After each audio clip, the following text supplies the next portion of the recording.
रागादिरोगान् सततानुषक्तान् अशेषकाय प्रसृतान् शेषान् औत्सुक्यमोहारतिदाय जघान यो पूर्ववैद्याय नमोऽस्तु तस्मै। आपण वाग्भटाचा सूत्रस्थानाचा 16वा अध्याय वाचतोय आणि त्या 16व्या अध्यायाचे आपले थोडेसे श्लोक झालेले होते। 16वा अध्याय जो आहे तर तो विशेष करून आपण बघतो की स्नेहविधी अध्याय। स्नेहविधी म्हणत असताना त्याचा संबंध जो येतो तो स्नेहनाशी येतो आणि मग स्नेहन करत असताना त्याचे प्रकार कोणते, त्याच्यानंतर त्याच्या मात्रेनुसार त्याचे प्रकार कोणते, त्याच्या कालानुसार त्याचे प्रकार कोणते, त्याच्यामध्ये कोणत्या गोष्टींच्या सोबत ते द्यायचंय त्याच्यानुसार त्याचे प्रकार कोणते, हे सगळं आपण बघितलेलं होतं। आणि हे बघत असताना आता त्याच्या पुढे स्नेहपान केल्यानंतर कोणकोणत्या गोष्टींची काळजी घ्यायची किंवा स्नेहपान केल्यानंतर आपल्याला कोणत्या गोष्टी फॉलो करायच्यात किंवा ज्याला आपण परिहार किंवा परिचर्या म्हणू स्नेहनाची, ती आता आपण बघणार आहोत। सो 25वा श्लोक आहे या संदर्भामधला, शेअर करते।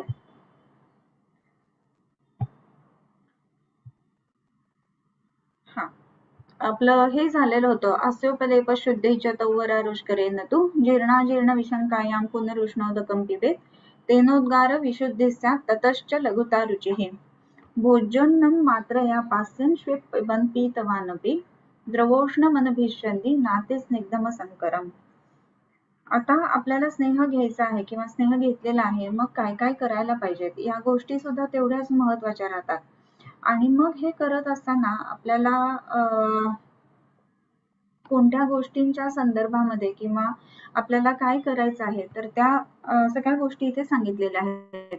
तर भोज्य अन्न मात्रया असं म्हटलेलं आहे। अन्न जे आहे ना तर ते भोज्य किंवा योग्य मात्रेमध्ये असं जायला हवं।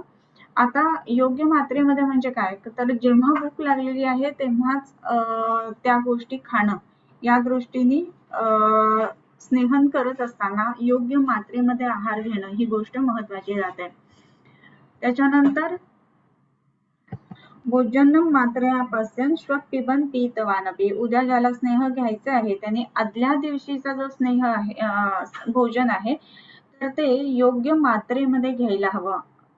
म्हणजे कसं माहितीये का, भोज्य अन्न मात्रया पास्यन् उपास्यन् म्हणजे मात्रया पास्यन् श्वः पिबन् श्वः म्हणजे काय उद्या, जो उद्या पिणार आहे स्नेह त्यांनी काय करायचं आहे किंवा पीतवान किंवा ज्यांनी स्नेह घेतलेला आहे पीतवान ऑलरेडी त्यांनी स्नेह घेतलेला आहे असा जो आहे तर त्यांनी काय करायचं आहे तर तितक्याच दिवस म्हणजे पीतवानापि कसं करायचंय तर द्रव उष्णम अनभिष्यन्ति नाति स्निग्धम संकरम, द्रव उष्ण असा आहार घ्यायचा आहे पण अनभिष्यन्ति म्हणजे ज्याच्यामध्ये अभिष्यंद उत्पन्न होणार नाही अशा पद्धतीचा आहार घ्यायचा आहे। आणि तो आहार घेत असताना न अति स्निग्धम आणि असंकरम असं म्हटलेलं आहे। खूप जास्त स्निग्ध फार जास्त तूप घातलेला आहार असा त्याने घ्यायचा नाहीये किंवा दुसरी गोष्ट म्हणजे असंकर म्हणजे काही चुकीच्या गोष्टी एकत्रित असणारा अशा पद्धतीचा आहार घ्यायचा नाहीये। म्हणजे काय तर त्याने नॉर्मल साधा सरळ आहार असा घ्यायचा आहे। सो त्याच्यामध्ये भोज्य अन्न मात्रया पास्यन् श्वः पिबन्, उद्या जो पिणार आहे त्यांनी, आणि पीनवानपि ज्यांनी ऑलरेडी स्नेह घेतलेला आहे अशा माणसाने, आणि तो ते कसं करायचं आहे तर द्रव उष्णम अनभिष्यन्ति, द्रवाहार पाहिजे, उष्ण पाहिजे, अनभिष्यन्ति अभिष्यन्ति नसणारा आहार पाहिजे, आणि न अतिस्निग्धम असंकरम, अतिस्निग्ध किंवा असंकर असा आहार घ्यायचा आहे। आणखीन काय एक गोष्ट करायची तर त्याच्यामध्ये महत्वाचा जो भाग आहे तो म्हणजे आपल्याला इथे दिसतं की उष्णोदकोपचारी स्यात्, उष्ण उदक उपचारी स्यात्, उष्ण उदक, उष्ण म्हणजे गरम उदक घ्यावे, बरोबर। मग आता हे गरम उदक घेत असताना ते कशा पद्धतीचं घ्यायचंय तर उपचारी स्यात्, म्हणजे आता इथे कसं म्हटलं ना की नेहमीच म्हणजे असा जो स्नेह घेणारा माणूस आहे तर त्यांनी नेहमीच गरम पाणी घ्यायचं आहे आणि म्हणून उष्णोदकोपचारी स्यात्। आणि कसं करायचं आहे त्यांनी तर ब्रह्मचारी क्षपाशय, हा ब्रह्मचारी वर्तन करायचं आहे। आता हे ब्रह्मचारी वर्तन कशासाठी तर ज्या काही गोष्टी याच्यामध्ये सांगितलेल्या आहेत तर ते करत असताना जेव्हा आपण ब्रह्मचारी अवस्था किंवा ती मेंटेन ठेवतो तर त्यावेळेला शुक्रस्खलन होणार नाही. आणि दुसरी महत्वाची गोष्ट म्हणजे इतर धातू सुद्धा त्याच्यामुळे जे आहेत ना तर ते योग्य पद्धतीमध्ये राहतील. आणि म्हणून याच्यामध्ये उष्णोदकोपचारी स्यात् ब्रह्मचारी क्षपाशयः. त्याच्यानंतर न वेगरोधी व्यायाम असं म्हटलेलं आहे. म्हणजे काय तर वेगावरोध करू नये. आणि वेगावरोध का नाही करायचा आहे तर वेगावरोध केल्यानंतर पुन्हा वायूची जी गती आहे ना ती काय होणार आहे तर वायूची गती जी आहे ती विकृत होईल आणि ती होऊ नये. आणि म्हणून आपल्याला हे लक्षात घ्यायचं आहे की योग्य पद्धतीने जे वेग उत्पन्न होत आहेत तर त्यांचा निचरा करून देणं हा भाग महत्वाचा आहे. असं नाही आहे की वेग उदीरण पण करायचे. ज्या ज्या वेळेला वेगरोधाचा विचार येतो ना तर त्याच वेळेला वेग उदीरणाचा सुद्धा विचार आलेला असतो. हे पण लक्षात घ्यायला पाहिजे. म्हणजे वेगाचं धारण पण नाही करायचं आणि वेगाचं उदीरण पण नाही करायचं. ह्या गोष्टी महत्वाच्या आहेत. ओके. सो उष्णोदकोपचारी स्यात् ब्रह्मचारी क्षपाशयः. आता इथे क्षपाशयः असं म्हणलंय. क्षप आशयः न वेगरोधी व्यायाम क्रोध शोक हिमातपान. क्षपाशय म्हणजे उगाच रात्री जागणं ही गोष्ट सुद्धा करायची नाहीये. त्याच्यानंतर न वेगरोधी वेगांचा अवरोध करायचा नाहीये. आणि व्यायाम खूप जास्ती व्यायाम करणं हा भाग सुद्धा तिथे करायचा नाहीये. आणि क्रोध शोक हिम आतपान न सेवेत. व्यायाम करू नये. त्याच्याच बरोबरीनं काय आहे की क्रोध आणि शोक ह्या दोन गोष्टी म्हणजे मनाचे जे विकार आहेत ना ते सुद्धा या ठिकाणी नाही दिसायला पाहिजेत. किंवा मन नित्य निश्चल असलं पाहिजे स्नेहपान करत असताना. आता स्नेहपान करत असताना रागवलं म्हणून काय बिघडलं असं आपल्याला वाटतं. पण रागवल्यानंतर काय होणार आहे तर पित्ताची विकृती उत्पन्न होणार आहे. रागवल्यानंतर काय होणार आहे तर मन जे आहे ते विचलित होणार आहे. इव्हन स्नेहन ज्यांनी घेतलं असेल तर त्यांना प्रत्येकाला माहिती आहे की स्नेहन घेताना अतिशय धैर्य लागतं. म्हणजे तेवढं समोर तेल जे आहे ना किंवा तूप आहे ते पित असताना आपल्याला अगदी जाणवत असतं की हे अगदी नाही जाणार आहे. पण मनाचा निर्धार असणं ही गोष्ट खूप महत्वाची आहे. आणि मनाचा निर्धार जर का आपल्याला चांगला टिकवायचा असेल ना तर क्रोध शोक किंवा कोणतेही जे आपण हे म्हणतो की जे मनोविकार आहेत तर त्यांच्यापासून बाजूला राहणं ह्याच्यासाठी क्रोध शोक हे बाजूला ठेवायचे. आणि शिवाय अजून एक जोडी सांगितली त्यांनी की हिम आतपान न. हिम म्हणजे थंडपणा गारवा. तर गारवा असताना म्हणजे गारवा जिथे जिथे असेल अशाही ठिकाणी जाऊ नये. आणि जिथे जिथे खूप जास्त ऊन आहे अशाही ठिकाणी जाऊ नये. मग आता ह्याचा दोघांचा काय संबंध किंवा हिम आतप ह्या दोघांचा काय संबंध येतो तर आता कसं आहे ना की ज्या वेळेला आपण ह्याचा विचार करतो की आपल्याला ह्या गोष्टी किंवा जसं आपण हे म्हटलं की हिम किंवा थंडपणा आला किंवा खूप जास्त गरमपणा आला तर थंडपणा आल्यानंतर काय होणार आहे की स्रोतस जी आहेत तर त्यांचा अवरोध होईल. आणि स्रोतसांच्या अवरोधामुळे पुन्हा संप्राप्त्या ज्या आहेत त्या विकृत होतात किंवा संप्राप्त्या बिघडतात.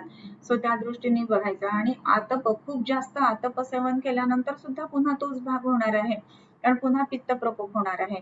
सो ह्या सगळ्या ज्या गोष्टी आहेत ना त्याचा विचार करून मग आपण जी आपली दिनचर्या किंवा जे आपल्याला फॉलो करायचं आहे ह्या गोष्टी फॉलो करायला हव्यात. त्याच्यानंतर प्रभात यानाध्व भाष्यात्यासन संस्थिती नीचा किच्चोपधानाः स्वप्न धूम रजांसीचा. प्रवात यानाध्व प्रवात प्रकर्षेण वातः प्रवातः म्हणजे तिथे खूप जास्त वारा आहे अशा ठिकाणी जाऊ नये. यानाध्व आता यानाध्व असं म्हटलंय म्हणजे काय कुठल्याही वाहनामध्ये बसून यानामध्ये बसून जाऊ नये. किंवा यान अध्व किंवा आपण रस्त्यावरून यानामध्ये बसून जाऊ नये किंवा खडबडीत असणार. आपल्याला तर माहितीये की रस्ते कसे असतात आणि काय असतात. आणि मग त्याच्यामध्ये स्रोतस जी आहेत तर त्याच्यामध्ये विकृती उत्पन्न होणं किंवा स्रोतसांमध्ये अवरोध उत्पन्न होणं ह्या गोष्टी होण्याची शक्य आहेत. म्हणून आणि भाष्य अत्यासन संस्थिती ही भाष्य खूप जास्त बोलू पण नये असं म्हटलेलं आहे स्नेहन चालू असताना. मग आता स्नेहन चालू असताना खूप जास्त का नाही बोलायचा तर बोलण्याचा जो संबंध येतो ना तर तो बऱ्याच वेळेला आपण बघतो की खूप जास्ती समजा बोललं तर काय होणार आहे तर वाताचा प्रकोप होणार आहे. आणि वाताचा प्रकोप झाल्यामुळे पुन्हा काय होणार आहे तर पुन्हा वाताची गती विकृत होणार. वाताची गती विकृत झाल्यामुळं त्याचा जो संबंध येतो तर तो पुन्हा आपल्याला स्रोतसांशी, वाताच्या गतीशी आणि स्नेहन उत्तम न होण्याशी असा दिसतो. आणि म्हणून हे लक्षात घ्यायला पाहिजे की आपल्याला स्नेहन करत असताना खूप जास्ती बोलणं ही गोष्ट पण योग्य नाही. तसंच अत्यासन असं म्हटलेलं आहे. अत्यासन म्हणजे काय, खूप जास्त एकाच ठिकाणी बसणं याला अत्यासन असं म्हणतात. मग आता खूप ठिकाणी खूप वेळेला एकाच जागी आपण बसलो तर काय होण्याची शक्यता असते, तर त्या ठिकाणी जसं आहे ना की खूप आपण बसलो आहे तर पुन्हा त्याच्यामध्ये वातपित्त कफांपैकी कफ विकृती उत्पन्न होईल आणि कफ विकृतीतून पुन्हा स्रोतसांची विकृती उत्पन्न होईल. सो ह्या दृष्टीने आपण त्याचा विचार करायला पाहिजे. आणि संस्थिती ही याचा अर्थ एकाच जागी खूप काळ बसणं असा अर्थ आहे. मग आता तिथे कसं आहे की अत्यासन आणि संस्थिती याच्यामध्ये फरक आहे की आपण एका जागी बसणं ह्याला अत्यासन म्हटलंय. संस्थिती म्हणजे तीच स्थिती मेंटेन करणं. मग तिथे बसणं असेल किंवा उभं असेल तर उभं सुद्धा खूप वेळ राहायचं नाहीये. त्याच्यानंतर वेगवेगळ्या पद्धतीने म्हणजे उभं राहणं किंवा एकाच जागी बसणं किंवा कुठलीही एकच स्थिती खूप काळ टिकवणं ही गोष्ट करायची नाहीये, हे आपण लक्षात घ्यायला पाहिजे. त्याच्यानंतर नीच अति उच्च उपधान धानाह असं म्हणलंय. नीच नीच याचा अर्थ आपल्याला वाटतं नीच आणि उच्च असा. तर नीच ह्याचा अर्थ जो आहे ना तो नित्य अशा अर्थाने आलेला बरं ना. अत्युच्च उपधानाह, नीच म्हणजे नेहमी, अति उच्च उपधान म्हणजे खूप उंचावरती जाऊ नये. उपधान म्हणजे उशी बरं का, म्हणजे उशी फार उंच घेणं. मग तसं जर का घेतली गेली उशी तर मग स्रोतस जी आहे तर त्याच्यामध्ये कफाची लिप्तता येणं ही गोष्ट होण्याची शक्यता असते. त्याच्यानंतर वाताची गती विकृती होण्याची शक्यता असते. आणि म्हणून या दोन गोष्टी ज्या आहेत ना त्या महत्वाच्या आपण लक्षात घ्यायला पाहिजेत. आणखीन काय तर स्वप्न धूम रजांसीच्या उपधानाह स्वप्न धूम असं म्हणलं. खूप जास्त उंच उशी घेऊन झोपू नये. आणि धूम रजांसीच, धुराचं सेवन करू नये आणि रज म्हणजे धुळीचं सेवन करू नये. मग आता हे धुराचं किंवा धुळीचं सेवन केलं म्हणून काय होणार आहे, तर आपण बघतो की दूर गेल्यानंतर स्रोतस जी आहे तर ती काही प्रमाणामध्ये मोकळी निश्चित होतात किंवा स्राव उत्पन्न होतात बहिर्मुख स्रोतसांमधून. परंतु धुरामुळे पित्त प्रकोप होण्याची शक्यता असते. आणि ह्या पित्त प्रकोपामुळे स्नेहन जे आहे किंवा स्नेहनाचं काम जे वेगवेगळ्या स्रोतसांमध्ये जाऊन व्हायला पाहिजे तर ती गोष्ट बऱ्याचदा होत नाही आणि म्हणून अडथळे येतात स्नेहनामध्ये. म्हणून स्नेहन करत असताना धुरामध्ये जाऊ नये आणि तसंच रज म्हणजे धुळीमध्ये पण जाऊ नये. धुळीमध्ये गेल्यानंतर सुद्धा पुन्हा हीच लक्षणं म्हणजे शिंका येणं, अनिजी होणं, स्राव येणं ह्या सगळ्या गोष्टी होतील म्हणून. त्यानंतर अजून एक सांगितलेलं आहे की यान्यहानी पिबेत्तानी तावन त्यांन्यान्यपि त्यजेत. आता जितके दिवस हा स्नेह आपण घेतलेला आहे त्याच्या पुढे तेवढेच दिवस ही सगळी जी काही परिचर्या सांगितलेली आहे ना ती सांभाळायची आहे. यानी अहनी पिबेत, यानी अहनी पिबेत म्हणजे जेवढे अहन म्हणजे काय म्हणू आपण दिवस, जेवढे तुम्ही प्यायलेला स्नेह प्यायलेला आहे तावन तन्यानी अपि त्यजेत, तेवढेच दिवस पुढे या स्नेहपानाचे जे परिहार किंवा स्नेहपानाची जी परिचर्या आहे तर ती आपल्याला सांभाळायला हवी. त्यानंतर सर्व कर्म स्वयं त्याग प्राय व्याधी क्षीणेषु चक्रमः. सर्व कर्म स्वयं प्रायः, सर्व कर्मसु, सर्व कर्मसु असं म्हणत असताना काय तर सर्व कर्मसु म्हणजे काय, सर्व कर्म म्हणजे कुठली तर पंचकर्म. मग त्याच्यामध्ये गोमन द्यायचे, विरेचन द्यायचे किंवा बस्ती द्यायचंय. तर असं सगळं असताना आणि क्षीण व्याधी असताना हाच क्रम लागू असा. क्षीण व्याधी म्हणजे व्याधी क्षीण असं म्हणूयात आपण. व्याधी क्षीण म्हणजे काय तर व्याधीमुळे क्षीण झालेला जो माणूस आहे ना तर त्यांनी या गोष्टी करायला हव्यात या दृष्टीने हे आलेलं आहे. सो यान्यहानी पिबेत्तानी तावन तन्यान्यपि त्यजेत. त्याच्यानंतरचा जो श्लोक आहे तो त्र्यहमच्छं मृदव कोष्ठे क्रूरे सप्तदिनं पिबेत. आता स्नेह किती दिवस द्यायचा आहे, तर हा स्नेह किती दिवस द्यायचा आहे ना याच्या दृष्टीने आपल्याला एक गोष्ट बघायला पाहिजे. तर मग किती दिवस द्यायचा तर त्र्यहम अच्छम मृदव कोष्ठे. तर त्र्यहम म्हणजे 3 दिवस अच्छ स्नेह द्यायचा. कोणामध्ये तर मृदू कोष्ठामध्ये 3 दिवस स्नेह द्यायला सांगितलेला आहे मृदू कोष्ठ असताना. आणि त्र्यहमच्छं मृदव कोष्ठे क्रूरे सप्तदिनं पिबेत. क्रूर कोष्ठ असताना 7 दिवस हा स्नेह घ्यायचा आहे.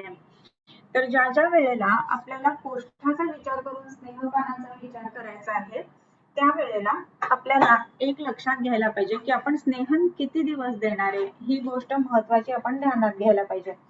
मग हे स्नेहन किती दिवस द्यायचं, मग ते कशावरती अवलंबून राहील, तर कोष्ठ कसं आहे त्याच्यावरती हे अवलंबून राहणार आहे. मग समजा मृदू कोष्ठ आहे. मृदू कोष्ठ कसं आपण ओळखतो, तर क्षीरेणापि विरेच्यते, बरोबर, म्हणजे दूध दिल्यानंतर सुद्धा विरेचन होतं. अशी जी कोष्ठ किंवा अशा पद्धतीचा जर का कोठा असेल तर त्यामध्ये स्नेहन होण्यासाठी किती दिवस लागतील, तर त्यामध्ये स्नेहन होण्यासाठी साधारणतः 3 दिवस लागतात. मग 3 दिवसांचा जर स्नेह दिल्यानंतर आपल्याला स्नेहनाची लक्षणं त्या ठिकाणी आली तर आपल्याला लक्षात येतं की हे स्नेहन आता पूर्ण झालेलं आहे. मग आता हे ओळखायचं कसं, स्नेहनाची लक्षणं ती तर पुढे नक्कीच दिलेली आहेत, परंतु एक आपण गोष्ट लक्षात घ्यायला पाहिजे इथे की ज्या ज्या वेळेला आपल्याला हे स्नेहन द्यायचं आहे तर किती दिवस आपल्याला लागणार आहेत स्नेहनाला याचा अंदाज आपल्याला असायला पाहिजे. आणि हा जो अंदाज आहे ना तो यावा ह्याच दृष्टीने म्हणून आपल्याला कोष्ठ कोणतं आहे हे माहिती असायला पाहिजे. आणि म्हणून त्र्यहम अच्छम मृदौ कोष्ठे, मृदू कोष्ठ असताना मृदौ कोष्ठे सप्तमी किती द्यावं, त्र्यहम, त्र्यहम म्हणजे त्रीणी अहनी त्र्यहम, 3 अहन, अहन म्हणजे दिवस, मग 3 दिवस स्नेहन द्यावं लागतं साधारणपणे. मग आपण पेशंटला हिस्ट्रीमध्ये विचारत असतो की एरवी दूध घेतल्यानंतर लूज मोशन्स होतात का, किंवा इतर काही वेळेला कॉन्स्टिपेशनची तक्रार असते का, मग ते पेशंट सांगतात की नाही कॉन्स्टिपेशन वगैरे नसतं. मग हा ठीक आहे, मग कॉन्स्टिपेशन नसतं तर मग अगदी त्रिफळा चूर्ण वगैरे घेतलं तर विरेचन होतं का, मग पेशंट बोलतात हो होतं. म्हणजे मग काय, तर हे मृदू कोष्ठाचे पेशंट आहेत. काही पेशंट आपल्याला सांगत असतात की कॉन्स्टिपेशनची नेहमीच तक्रार असते आणि अगदी 2-2, 3-3 गोळ्या गंधर्व हरितकीच्या घेतल्या तरी सुद्धा मला अजिबात मोशनला साफ होत नाही किंवा साफ झाल्यासारखी वाटत नाही. मग असं जर असेल ना तर मग त्याचं आपल्याला लक्षात घ्यायला पाहिजे की हे क्रूर कोष्ठ आहे. मग क्रूर कोष्ठ काय, तर सप्तदिने असं म्हटलेलं आहे. म्हणजे आता अशा पद्धतीचा पेशंट असेल तर आपल्याला पेशंटला एक एस्टिमेटेड टाइम सांगावा लागतो बऱ्याचदा, बरोबर. म्हणजे पेशंट म्हणतो मी किती दिवस सुट्टी घेऊ किंवा मला किती दिवस घ्यायला लागणार आहे स्नेहन, तर आपण हा जो एक साधारण अंदाजे पिरियड आहे की जर मृदू कोष्ठ असेल तर 3 दिवसांमध्ये बाबा तुझं स्नेहन होईल आणि मग आपण वमन किंवा विरेचन करूया. आणि जर का आपल्याला माहिती आहे पेशंटचं की क्रूर कोष्ठ आहे तर मग अशा वेळेला आपण किती दिवस स्नेहन द्यायचंय, तर मग आपण 7 दिवस स्नेहन द्यायचंय. साधारणपणे आपण पेशंटला म्हणू शकतो की 7 दिवस स्नेहन द्यावं लागेल. आता हे 3 आणि 7 हे असे फिक्स दिवस आहेत असं नाहीये बरं का. काही वेळेला मृदू कोष्ठामध्ये सुद्धा तरतमत्व असू शकतं ना, मग तिथे 2-2.5 दिवसांमध्ये सुद्धा स्नेहन झालेलं दिसतं, मग तिसऱ्या दिवशी स्नेहविराम देऊन लगेचच आपण वमन किंवा विरेचन देतो. काही पेशंटमध्ये 4 दिवस स्नेहन सुद्धा द्यावं लागतं मृदू कोष्ठामध्ये.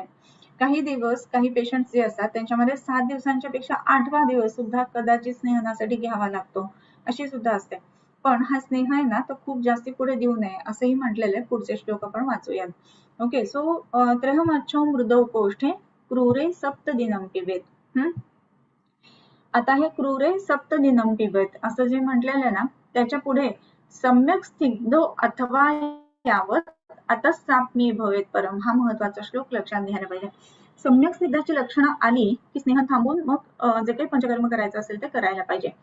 सम्यक स्निग्ध हा आता सप्तदिनं पिबेत असं म्हटलंय, साधारणपणे 7 दिवसांमध्ये सम्यक स्निग्धाची लक्षणं येतात. अथवा आणि ते तरी समजा आपण पुढे स्नेह चालू ठेवला तर काय होतं, तर आता सात्म्य भवेत परम, हा जो स्नेह आहे ना तो सात्म्य व्हायला लागतो.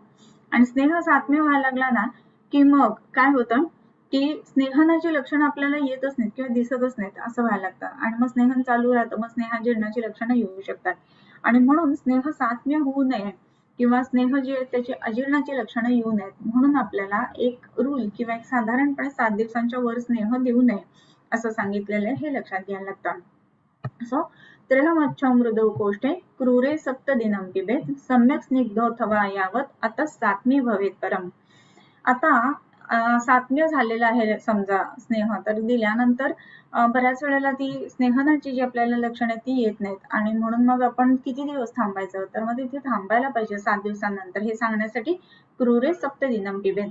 आणखीन एक गोष्ट ह्याच्यामध्ये अशी सांगायची वाटते की ज्या ज्या वेळेला आपण स्नेहनाचा विचार करतो ना तर त्यावेळेला स्नेहन करत असताना 6व्या दिवशी जर स्नेहन झालं तर 7व्या दिवशी दिलंच पाहिजे स्नेह, क्रूर गोष्ट आहे असंही नाहीये बरं का. स्नेहनाची लक्षणं जी आहेत ती महत्वाची आणि त्याच्यानुसार आपल्याला स्नेहन किती दिवस द्यायचं हे ठरवावं लागतं. मग सम्यक स्निग्धाची लक्षणं कोणती, तर हे आपल्याला येत असायला पाहिजे किंवा आपण हे म्हणतो ना टिप ऑफ द टंग असायला पाहिजे. त्याच्यामध्ये वातानुलोम्यम दीप्तोग्निर वर्चस्निग्धम संहतम स्नेहोद्वेग क्लमस सम्यक स्निग्धे रूक्षे विपर्ययः अतिस्निग्धे तु पांडुत्वम घ्राणवक्त्र बुधस्रवाः. स्नेहनाची लक्षणं कुठली, तर वातानुलोम्यम दीप्तोग्निर वर्चस्निग्धम संहतम. वातानुलोम्यम, वाताचं अनुलोमन होणं, हे सगळ्यात पहिलं महत्वाचं लक्षण सांगितलेलं आहे स्नेहनाचं, म्हणजे उत्तम स्नेह झालेला आहे याचं लक्षण. मग आता वातानुलोमन होतं म्हणजे काय, तर पेशंट सांगतो की पोट फुगत नाहीये, मोशन्स क्लिअर होत आहेत, मोशन्सच्या आधी अधोवात निस्सरण होत आहे, सर्व शरीरातल्या ज्या क्रिया आहेत त्या सुखकर होत आहेत, हे वाताचं अनुलोमन असल्याचं लक्षण आहे. सो वातानुलोम्यम. दुसरं येतं लक्षण दीप्तोग्निर, अग्निदीप्ती, म्हणजे आपल्याला भूक जी आहे ना ती खूप चांगली लागते असं पेशंट स्पेसिफिक सांगत असतात बरं का. म्हणजे स्नेहन चालू असताना उशिरा भूक लागणार आहे हे आपण पेशंटला सांगितलेलं आहे, पण उशिराने भूक लागत असले ना तरी सुद्धा भूकेचं जे क्वालिटी म्हणतो ना ती खूप चांगली लागते की ज्या वेळेला स्नेहनाची लक्षणं येतात त्यावेळेला, म्हणून दीप्तोग्निर. आणखीन एक लक्षण महत्वाचं कुठलं आहे की वर्च स्निग्धम संहतम, वर्चः स्निग्धम असंहतम. आता वर्च म्हणजे काय, तर जे फिकल मटेरियल किंवा जी विष्ठा ज्याला आपण म्हणतो त्याला वर्चस असा शब्द वापरलेला आहे. तर हे जे वर्च किंवा हे जे पुरुष आहे तर हे कसं होतं, स्निग्धम, पुरुषाला सुद्धा स्निग्धता येते, एक विशिष्ट प्रकारचा लेअर स्नेहनाचा त्याच्यावरती येतो ज्या वेळेला मोशन्स पास होतात त्यावेळेला. आणि असंहत असं म्हटलेलं आहे, म्हणजे खूप घट्ट असं मोशनला होत नाही, व्यवस्थित होऊन जातो मोशनला, दॅट इज वर्चस्निग्धम संहतम. त्याच्यानंतर वातानुलोम्यम दीप्तोग्निर वर्चस्निग्धम संहतम. त्याच्यानंतर आलेल्या एक मिनिट शेअर करते. वातानुलोम्यम दीप्तोग्निर वर्चस्निग्धम संहतम स्नेहोद्वेग क्लमस सम्यक स्निग्धे रूक्षे विपर्ययः. स्नेहोद्वेगः, स्नेहोद्वेग, उद्वेग येतो स्नेहाचा की बास आता ह्याच्या पुढे मी नाही घेऊ शकत, पेशंट सांगतो की ही उलटी झाली बरं का स्नेह घेताना, हे जे लक्षण आहे ना ते म्हणजे स्नेहन उत्तम झालेल्याचं लक्षण आहे. आणि त्याच्याबरोबर क्लमः सम्यक, क्लमः, क्लम येतो, थकवा येतो, एकदम नकोसं वाटतं, इथेपर्यंत सम्यक स्निग्धे असा शब्द आहे. म्हणजे सम्यक स्निग्धाची लक्षणं कुठेपर्यंत, तर वातानुलोम्यम दीप्तोग्निर वर्चस्निग्धम संहतम स्नेहोद्वेग क्लमस सम्यक स्निग्धे. आणि रूक्षे विपर्ययः, अजूनही स्नेहन व्हायचंय, झालेलं नाहीये, अजूनही रूक्षता आहे शरीरामध्ये, त्याची लक्षणं विपरीत, म्हणजे कशी, वातानुलोमन, वृक्षता अजून असेल तर वाताचं अनुलोमन नाही किंवा विलोम वायू. त्याच्यानंतर दीप्तोग्नी, अग्निदीप्ती आहे स्निग्धामध्ये, मग वृक्षत्व अजून शरीरामध्ये असेल तर तेवढी अग्निदीप्ती नाही. आणि वर्च स्निग्ध आहे, त्याच्या वर्च वृक्ष आहे वृक्षता असताना, आणि वर्च असंहत असं आहे, आणि वर्च संहत असं आहे वृक्षता असताना, हे घट्ट संडासला होणं. त्यानंतर स्नेहोद्वेग, स्नेहोद्वेग, स्नेहन सांगितलं तर तो घ्यायला अजून तयार असतो, हे वृक्षता शरीरामध्ये असण्याचं लक्षण आहे. तर ही सगळी जी लक्षणं सांगितली, वृक्षे विपर्यय, विपर्यय म्हणजे त्याच्या विरुद्ध लक्षणं, शरीरामध्ये वृक्षता अजून आहे हे आपण ह्या सगळ्या गोष्टींवरती समजून घेतो. त्याच्यानंतर अजून काय आहे, तर अतिस्निग्ध हेतू पांडुत्वम घ्राण वक्त्र गुदस्रवाः. अतिस्निग्धता जर का शरीरामध्ये आली, म्हणजे आपण स्नेहन देतोय 5वा 6वा दिवस आला आणि समजा तो मध्य कोष्ठाचा माणूस आहे आणि तरी सुद्धा आपण स्नेहन चालूच ठेवलंय, तर मग काय व्हायला लागतं की स्नेहन आपण म्हणजे सम्यक स्निग्धाची लक्षणं बघितली आणि तरी सुद्धा आपण स्नेहन चालू ठेवलं तर अतिस्निग्धाची लक्षणं दिसायला लागतात. मग ही अतिस्निग्धाची लक्षणं कुठली, तर अतिस्निग्ध हेतू पांडुत्वम, पांडुत्व, शरीर जे ना ते थोडस पांढरट वाटायला लागतं. आणि घ्राण वक्त्र गुदस्रवाः, घ्राण वक्त्र गुदस्रवाः म्हणजे काय, तर नाकामधून, तोंडामधून किंवा गुदाच्या ठिकाणून स्राव उत्पन्न होतात. म्हणजेच काय, तर तोंडामध्ये एक विशिष्ट लाळ तयार व्हायला लागते, नाक व्हायला लागतं, किंवा गुदाच्या ठिकाणी ओलसरपणा जाणवायला लागतो. ही सगळी जी लक्षणं आहेत ना ती अतिस्निग्धाची लक्षणं सांगितलेली आहेत. सो ही अतिस्निग्धाची लक्षणं जर का यायला लागली तर त्वरित स्नेहन थांबवून लगेचच आपल्याला पुढची प्रोसिजर जी काही वमन किंवा विरेचन करायची आहे ती करायची असते. सो अतिस्निग्धे तु पांडुत्वम घ्राण वक्त्र गुदस्रवाहा. आता हे जे आहे ना इथेपर्यंत आपण सम्यक स्निग्ध बघितला किंवा अतिस्निग्ध बघितला. पण आता जर का आपण स्नेहन देत असताना काही चुका जर का केल्या गेल्या किंवा चुकीच्या पद्धतीनं स्नेह दिला गेला तर त्याला मिथ्या स्नेह असं म्हटलेलं आहे. या मिथ्या स्नेहाची लक्षणं कुठली तर अमात्रया अहितो काले मिथ्याहार विहारतः स्नेह करोति शोफार्श तंद्रास्तंभ विसंज्ञता. अमात्रया हितो काले, अमात्रया योग्य मात्रेमध्ये न घेता, म्हणजे स्नेहन ज्या वेळेला दिलं जातं ना तर ते वर्धमान मात्रेमध्ये असते. म्हणजे आज समजा 100 ml स्नेह दिला तर उद्या पण 100 ml नाही दिला जात, उद्या साधारण 120 ml, त्याच्या पुढे 140 ml असं करत करत स्नेह वाढवला जातो. पण ती मात्रा वाढवलीच नाही तर काय होतं तर मिथ्यायोग होतो. किंवा अहित हा काले, अहित हा अयोग्य अशा काळामध्ये स्नेह केला, जेवण झाल्यानंतर स्नेह घेतला, चालेल का नाही चालत, आणि मग हा काय होईल मिथ्यायोग येईल. आणि मिथ्याहार विहारतः चुकीचा आहार विहार करत असताना स्नेहन करणं, म्हणजे आता स्नेहन करताना त्यांनी कसं सांगितलंय करावं किंवा खाणं कसं ठेवावं तर हलका आहार घ्यायला पाहिजे, कमी मात्रेमध्ये आहार घ्यायला पाहिजे, ह्या गोष्टी सांगितल्यात. परंतु आपण अगदी भरपेट जेवलो, अगदी पार्टीचं जेवलो असं म्हणूयात, असं जर का स्नेहन चालू असताना केलं गेलं ना तर मग काय होईल तर स्नेहनाची मिथ्यायोगाची लक्षणं आपल्याला दिसायला लागतात. मग ही लक्षणं कुठली तर हेही सांगितलंय. मग त्याच्यामध्ये आता मिथ्याहार विहारतः स्नेह हा करोति शोफार्षः, असा जो स्नेह आहे ना की ज्याच्यामध्ये मिथ्या आहार विहार केले गेलेले आहेत आणि स्नेह जो आहे तो चालू असताना किंवा स्नेहन चालू असताना चुकीच्या वेळेला, चुकीच्या पद्धतीने, चुकीच्या मात्रेमध्ये अशा जर काही गोष्टी केल्या गेल्या असतील तर असा स्नेह काय करतो शोफ अर्श तंद्रा स्तंभ विसंज्ञता. शोफ म्हणजे काय तर सूज उत्पन्न करतो. आता सूज म्हणत असताना काय तर पूर्ण अंगावर येईल, फक्त पायावर येईल, वेगवेगळ्या पद्धतीने या सुजेचा आपण विचार करू शकतो.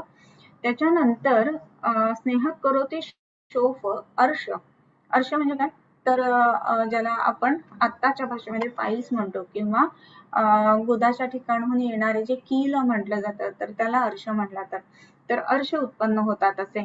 आणखीन काय उत्पन्न होतं तर तंद्रा म्हणजे काय झोप आणि जाग ह्याच्या मधली जी स्थिती आहे ना त्याला तंद्रा म्हटलं जातं. स्तंभ शरीरामध्ये आखडायला लागतात, शरीर जे आहे ना तर त्याच्यामध्ये काही विशिष्ट सांधे जे आहेत ते आखडून राहायला लागतात. आणखीन काय होतं तर विसंज्ञता, इवन संज्ञा नाश सुद्धा होतो जर का चुकीच्या पद्धतीने स्नेह घेतला तर. आणि म्हणूनच स्नेहन करत असताना ह्या सगळ्या गोष्टी बघणं खूप गरजेचं आहे की आपण कधी देतोय, किती वाजता देतोय, किती मात्रेत देतोय, कोणत्या प्रकृतीमध्ये देतोय किंवा कोणते काल असताना देतोय, हे सगळं बघून किंवा गोष्ट कुठला आहे हे सगळं बघून त्याप्रमाणे आपण औषधही द्यायला पाहिजेत. आणि मग आता ज्या वेळेला आपण ह्याचा विचार करतो की आपल्याला स्नेहन करत असताना मिथ्या स्नेहाची किंवा मिथ्या योगाची लक्षणं दिसली तर अजून काय काय होतं तर कंडू कोष्ठ ज्वरोत्क्लेश शूलानाह भ्रमादिकान असा पुढची ओळ आलेली आहे. स्नेह करोति शोफार्श तंद्रास्तंभ विसंज्ञता कंडू कुष्ठ ज्वरोत्क्लेश शूलानाह भ्रमादिकान. आणखीन काय काय होतं शोफ होतो, अर्श होतो हे आपण बघितलं, आणि कंडू उत्पन्न होतं. म्हणजे आपण त्वचा रोगासाठी समजा एखाद्या पेशंटला स्नेहन करून पुढे वमन किंवा विरेचन करणार आहोत आणि जर का आपलं स्नेहनाचा मिथ्यायोग झाला किंवा पेशंट समजा काहीही खात आहे, उशीर होतो इथनच गेल्यानंतर आणि म्हणून पेशंट जर का वडापाव खाऊन स्नेहन करून आपल्याकडे स्नेहसंधानाला येते असं जर का व्हायला लागलं ना तर मग मिथ्यायोगाची लक्षणं दिसायला लागतात. आणि मग त्याच्यामध्ये काय काय दिसतं अजून तर कंडू म्हणजे स्किनचा जे खाज आहे ती अजूनच वाढायला लागते किंवा नसेल तर खाज यायला लागते, कारण की कोष्ठ शाखा गती आहे ना त्याच्यामध्ये विकृती यायला लागते म्हणून. त्याच्यानंतर कुष्ठ, कुष्ठाची लक्षणं ती वाढतात किंवा कुष्ठ नसेल तर उत्पन्न झाल्यासारखं दिसतं आपल्याला. त्याच्यानंतर उत्क्लेश, उत्क्लेश म्हणजे मळमळ, म्हणजे कधीही केव्हाही. उद्वेग हा भाग वेगळा आहे बरं का, म्हणजे स्नेह आता शक्यच नाही मी घेणं, मला खूप जास्ती झालंय, हे जे आहे ना तो उद्वेग आहे. आणि उत्क्लेश म्हणजे काय तर मळमळून बाहेर येणं, हे लक्षण जे आहे ते मिथ्यायोगाचे आहे, हे लक्षात घ्यायला पाहिजे. कंडू, कुष्ठ, ज्वर, उत्क्लेश, ज्वर सुद्धा येतो बरं का, म्हणजे स्नेहन चालू असताना मध्येच ताप आला असं जर झालं ना तर बऱ्याच वेळेला हे मिथ्यायोगाचं लक्षण म्हणून येतं. आपल्याला वाटतं की सीझन मुळे आला किंवा हे, तर पेशंटचं खाणं पिणं विहार या गोष्टींची चौकशी म्हणून रोजच्या रोज करायला हवी ज्या वेळेला हे स्नेहन चालू असतं त्यावेळेला. त्याच्यानंतर शूल, अनाह आणि भ्रमादिकान. शूल अंग दुखणं हा भाग सुद्धा त्याच्यामध्ये होतो. त्याच्यानंतर अनाह, अनाह म्हणजे काय तर पोट फुगणं. तर बऱ्याच वेळेला असं दिसतं की स्नेहन चालू असताना पोट एकदम फुगतं, अनइझी होतं, ह्या गोष्टी सुद्धा त्याच्यामध्ये होतात. भ्रम, चक्कर येतं, हे सुद्धा लक्षण त्याच्यामध्ये आपल्याला दिसतं. सो वेगवेगळी लक्षणं आपल्याला ह्या विशेष करून स्नेहनाच्या मध्ये जर मिथ्यायोग झाला तर दिसतात. आणि म्हणूनच स्नेहन चालू करतानाच पहिल्यांदा पेशंटला काही इन्स्ट्रक्शन्स लिहून द्यायला हवेत. म्हणजे कसं की रोजच्या रोज की या डेटला इतके स्नेह ml इतके घ्यायचं आहे, 100 ml 200 ml जे काय असेल ते. त्याच्यानंतर वरून गरम पाणी पिणे. त्यानंतर दिवसभरामध्ये दुपारी झोपू नये, रात्री जागू नये. त्याच्यानंतर भूक लागेल तरच खावे. भूक लागल्यानंतर सुद्धा जर खोटी भूक असेल तर ती खोटी आणि खरी भूक बघण्यासाठी पहिल्यांदा काय करायचं, गरम पाणी प्यायचं. आणि गरम पाणी पिऊन सुद्धा जर भूक असेल तरच जेवायचा. उठसूट वरचेवर काहीतरी तोंडात टाकणं ही गोष्ट नाही करायची. एकदा जेवण झालं की त्याच्यानंतर रात्रीचं जेवण जे आहे ते थोडंसं घेणं, हलकं घेणं, मुगाची खिचडी वगैरे ह्या पद्धतीनं असं करायला पाहिजे. तर हे सगळे इन्स्ट्रक्शन आहेत ना, हे आपण पहिल्यांदाच म्हणजे जेव्हा जेव्हा स्नेहन चालू करतो ना तर त्याच वेळेला लिहून द्यायला पाहिजेत पेशंटला. मग जर लिहून दिले गेले ना तर मग हे सगळे जे काही मुद्दे किंवा हे सगळे जे काही प्रॉब्लेम्स असतात तर ते जनरली आपल्याला दिसत नाहीत. परंतु जर आपण ह्या गोष्टी लिहून नाही दिल्या तर मग मात्र आपल्याला असं दिसतं की पेशंटचं मिथ्यायोगामध्ये बऱ्याच वेळेला लँडअप झालेला आहे. आणि तो व्हायचा नसेल किंवा होऊ द्यायचा नसेल तर त्याच्या दृष्टीने आपण स्नेहनाच्या वेळेला ह्या सगळ्या इन्स्ट्रक्शन्स लिहून देणं ही गोष्ट खूप महत्वाची आहे. यानंतरच्या श्लोकाकडे जाऊयात आपण.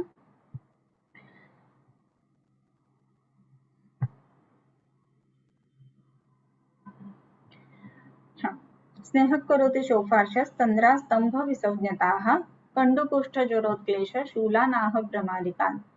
आता ह्याच्यामध्ये काय काय करावं हे म्हटलेलं आहे. क्षुतृष्णोल्लेखन स्वेद वृक्ष पानान्न भेषजम तक्रारिष्ट खलद्दाल यवश्यामाकपोद्रवम पिप्पली त्रिफलाक्षौद्र पथ्या गोमूत्र गुग्गुलुः यथास्वं प्रतिरोगंच स्नेह व्यापदी साधनम. हे शेवटचं चरण आहे ते लक्षात घ्यायला पाहिजे. स्नेह व्यापदी साधनम.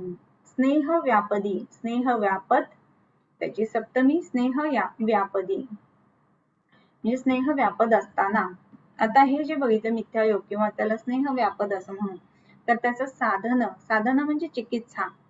आता स्नेह व्यापद झालाच तर काय करायचं. आता हे असं आहे, पेशंटने खाल्लंच, आता काही पार्टी होती घरी जर त्याच्यावर खाल्लंच आणि भूक लागली नव्हती तरी पण खाल्लं, मग स्नेह व्यापनाची लक्षणं दिसतात. समजा की गोष्ट कंडू वाढला आहे किंवा स्किनचा काहीतरी त्रास होतोय असं जर का पेशंटला व्हायला लागलं किंवा ज्वर आला असं जर का असेल तर मग आपल्याला काय करायचं आहे त्या ठिकाणी इथे सांगतात की क्षुत तृष्णा उल्लेखन स्वेद. क्षुत म्हणजे क्षुधाधारण, म्हणजे खूप वेळ काहीही न खाणं, म्हणजे काय होईल तर तो स्नेह पचेल योग्य पद्धतीनं. किंवा तृष्णा, तृष्णेचं धारण करणं. तृष्णा धारण करणं म्हणजे काय, पुन्हा की पाणी पण नाही प्यायचंय, म्हणजे तहान पण नाही भूक पण नाही भागवायची. म्हणजे काय होईल की शरीरामधला जो अतिरिक्त क्लेद वाढलेला आहे तो कमी होईल. किंवा शरीरामध्ये आपण ह्या सगळ्या गोष्टी केल्यामुळं, चुकीच्या गोष्टींनी चुकीच्या पद्धतीने खाल्ल्यामुळं जे काही त्रास झालेला आहे ते कमी व्हायला मदत होत असते. क्षुत तृष्णा आणि उल्लेखन म्हणजे लेखन म्हणजे काय तर आपण लेखनीय औषधं त्या ठिकाणी वापरायचे आणि विशेष करून लेखनीय.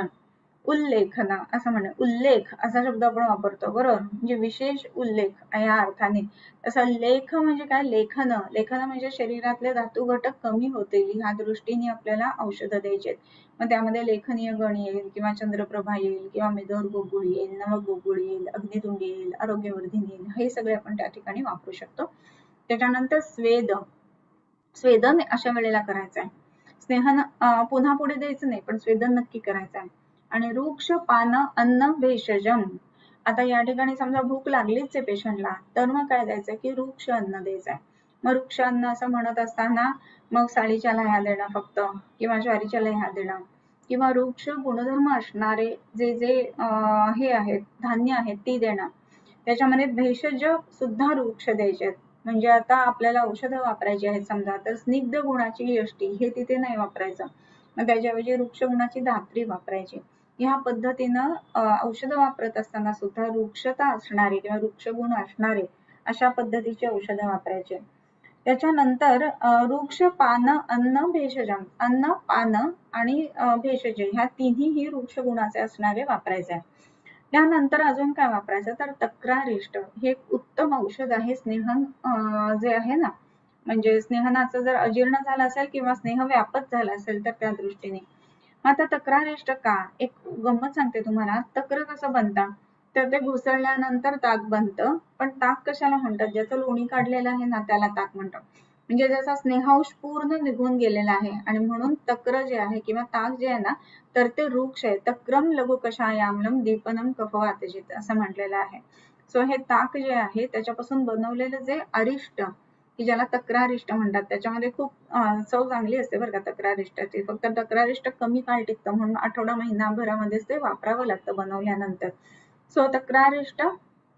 त्याच्यानंतर खलोद्दाल यवक क्षामा कोकोद्रव असं म्हटलेलं आहे. तक्रारिष्ट. त्याच्यानंतर फलोद्दाल फल इत्यादी. काय वापरायचं, यव श्याम श्यामाक, यव म्हणजे यव, श्यामाक एक धान्य आहे, आणि कोद्रव, कोद्रव म्हणजे जे हलकं धान्य किंवा जे बारीक धान्य समजलं जातं ते सगळं हे आपण जर स्नेह व्यापत झाला असेल तर पेशंट मध्ये वापरावा. यथास्वम प्रतिरोगंच, आणि शिवाय जो रोग उत्पन्न झाला असेल म्हणजे स्नेह व्यापनाची लक्षण म्हणून ज्वर झाला आहे तर ज्वराची प्रतिबंध करणारी औषधं वापरायची. स्नेह व्यापदामुळे लक्षण म्हणून त्वचा रोग झालाय म्हणजे जे आपण वरती बघितले ना कंडू कुष्ठ, तर हे जर झालेलं असेल तर त्याची औषधं वापरायची असं म्हणत असताना म्हणून यथास्वम प्रतिरोगंच असं म्हटले. प्रतिरोग म्हणजे जो जो रोग उत्पन्न होईल ना त्या त्या ठिकाणी ते आपण औषध त्या ठिकाणी वापरायचं आहे. यथास्वम प्रतिरोगंच स्नेह व्यापदी साधनम, स्नेह व्यापत झालेला असताना साधन म्हणजे ही सगळी चिकित्सा त्याची आपण सांगितली. याच्यानंतर विरुक्षणे लंघनवत कृतातिकृत लक्षणम असं म्हटलंय.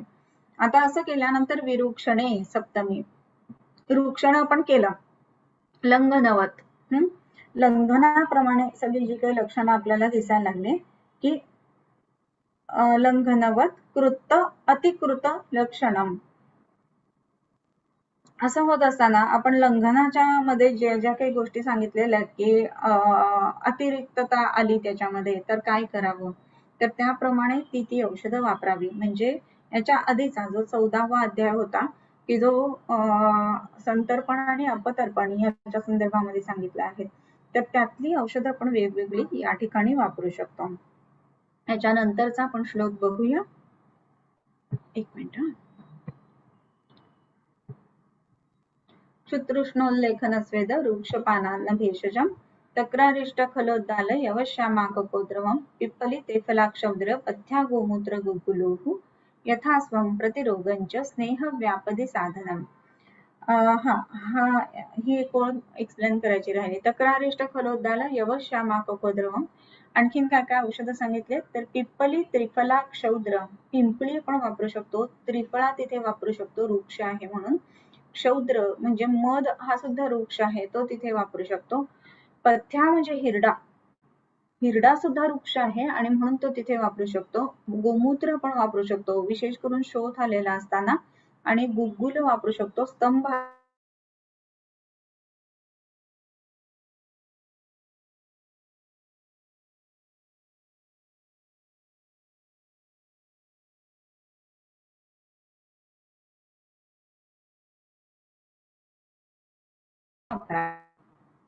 आणि विरुक्षणे लंघनवत कृतातिक्षणम. याच्या पुढचा एक श्लोक वाचूया आणि तुमच्या काही शंका असतील तर ते आपण घेऊया.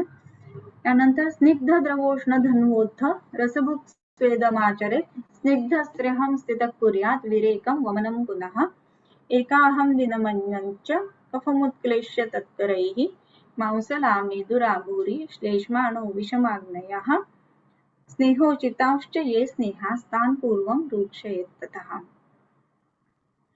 चॅट बॉक्स कडे जाऊया आपण. अच्छा, आज अजून काही शंका आलेली नाहीये. युट्यूब वर बघत असाल तर तिथे सुद्धा विचारू शकता.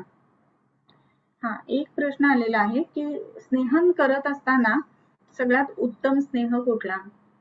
कसं आहे ना की हे ड्रग ऑफ चॉईस किंवा हे उत्तम आणि हे कमी असं कधी असणार आहे, तर त्याचे ऍस्पेक्ट्स खूप वेगवेगळे राहणार आहे. मग आता समजा आपण महातिक्त घृताने स्नेहन देणारे किंवा महाकल्याणक घृताने स्नेहन देणारे किंवा महापैशाचे घृताने स्नेहन देणारे किंवा आपण एकेरी दुर्वा घृताने स्नेहन देणारे, मग लक्षणं कुठली आहेत, पेशंटला काल कुठला आहे किंवा पेशंटची प्रकृती कुठली आहे, हे सगळं बघून आपण हे लक्षण किंवा स्नेहन कशाचं द्यायचंय हे ठरवतो.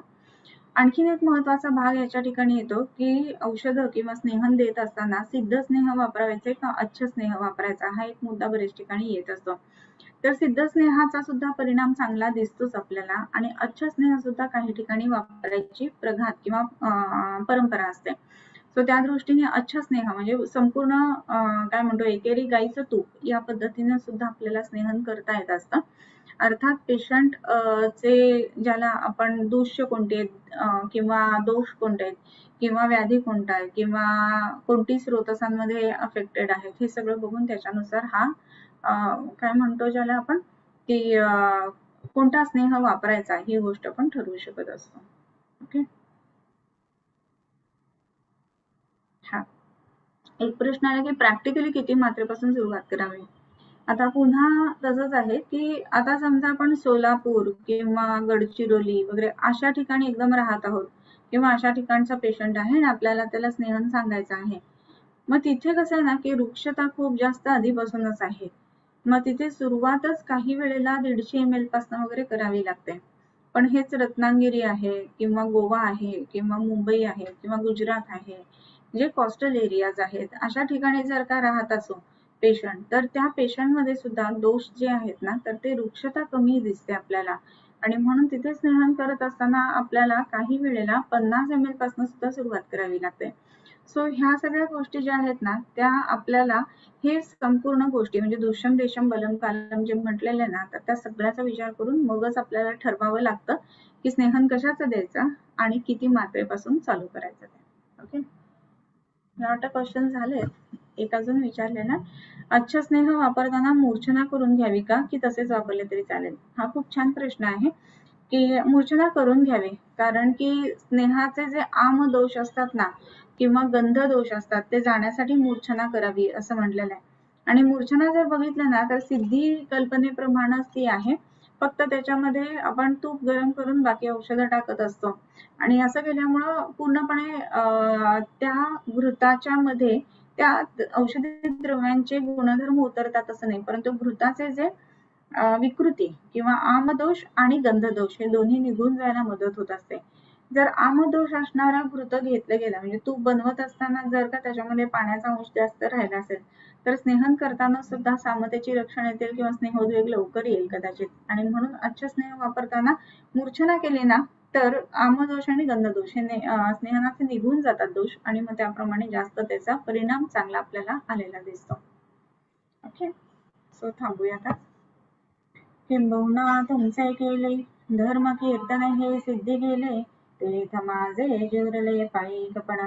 आता विश्वात्मके देवे येणे वाग्यज्ञे तोषावे, तोषोनी मज द्यावे पसाय दान हे. देखणांची व्यंकटी सांडो तया सत्कर्मी रती वाढो, भूता परस्परे पडो मैत्र जीवांचे, दुरितांचे तिमिर जावो, विश्वस्वधर्म सूर्ये पाहो, जो जे वांछील तो ते लाहो. प्राणिजात वर्षत सकळ मंगळी, ईश्वर निष्ठांची मांदी आळी, अनवरत भूमंडळी भेटतो भूता. चला कल्पतरूंचे आरव, चेतना चिंतामणींचे गाव, बोलते जे अर्णव पियुषांचे, चंद्रमे जे अलांछन, मार्तंड जे तापहीन, ते सर्वाही सदा सज्जन सोय रे होतो.